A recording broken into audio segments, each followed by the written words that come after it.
are joined by Vicki Hollub, President and CEO of Occidental. Of course, we just shared the news with you, the decision by the company to submit what it calls a superior proposal to acquire Anadarko. Nice to have you. Thank you. Thank you. I'm so happy to be here. Well, it's going to be a busy day for you. Why are you doing this? Because we're so excited about this acquisition. Anadarko has great assets, and those assets will enhance our dividend plus growth strategy. We are the right acquirer for Anadarko Petroleum because we can get the most out of the shale. We have a lot more experience there. We're performing really, really well. And what hasn't been talked about very much is that the upside in this deal is the shale play, is the shale development. 75% of the value of Anadarko is in the shale. And we're the best company to develop the shale. We have a proven track record in the Permian. We're right now the best operator in the Permian.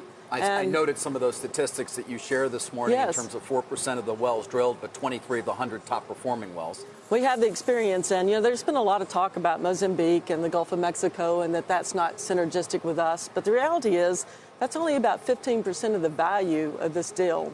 So where the money is going to be made, where the value is going to be added, is in the development of the shale. In the last almost 2 weeks, we've been talking a bit about the process that took place. Tell me from your perspective, though, do you feel as though you did not have an opportunity during the period of time you were negotiating with Anadarko to submit your best bid? Did you feel as though perhaps there was a favoritism of the Chevron bid? Why would you decide to obviously move forward with a public proposal if you had the opportunity, one would expect, to have submitted a proposal that clearly did not get the attention of the board of directors? Well, we've been working on this Anadarko and studying it for 2 years. And it was in July of 2017 that we made our first approach to talk to the CEO of Anadarko. Since then, we've been in friendly transactions and conversation and engagement. And even today, this is still a friendly engagement. And if you look into the details of that, you're probably the one that can figure that out. But this is a friendly engagement. People always say it's friendly for shareholders. I'm not sure that Anadarko is going to see it as friendly. Well, it is because, the way we view it is we're a great company, and the industry knows that. We have a great reputation, and our reputation for core competence and expertise is in subsurface, whether it's enhanced oil recovery or whether it's shale development.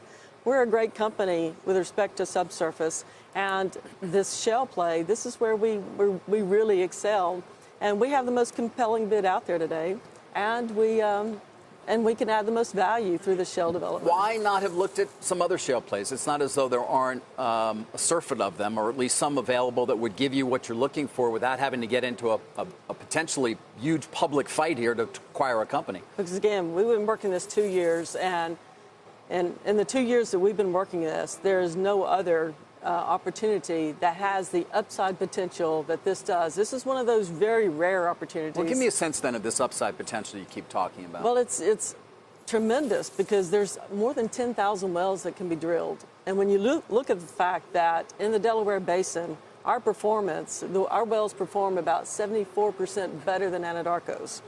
And we have lower cost development on both the drilling and completion execution and operations.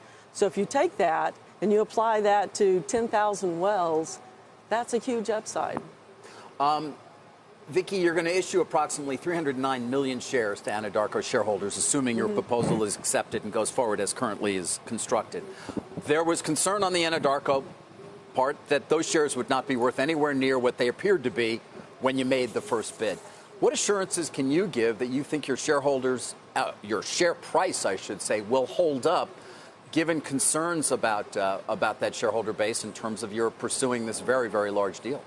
Well, we're combining Anadarko's great assets with the best portfolio that we've ever had as a company.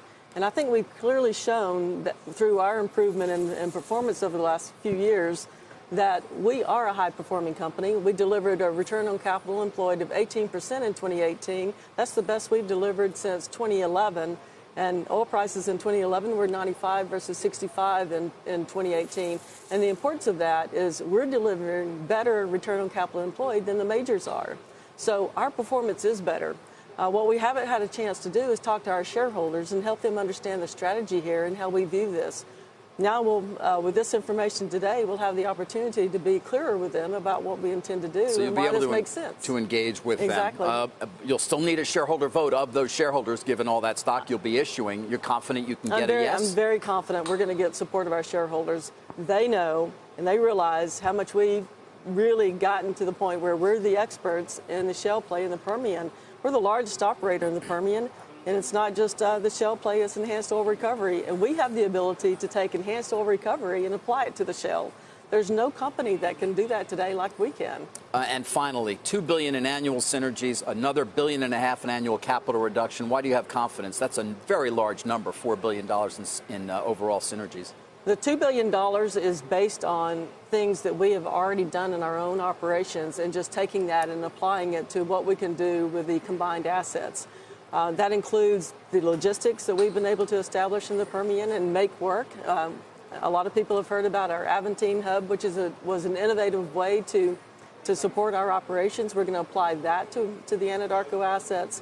We have some proprietary drilling software and modeling that we do that has helped to reduce our cost on the drilling side.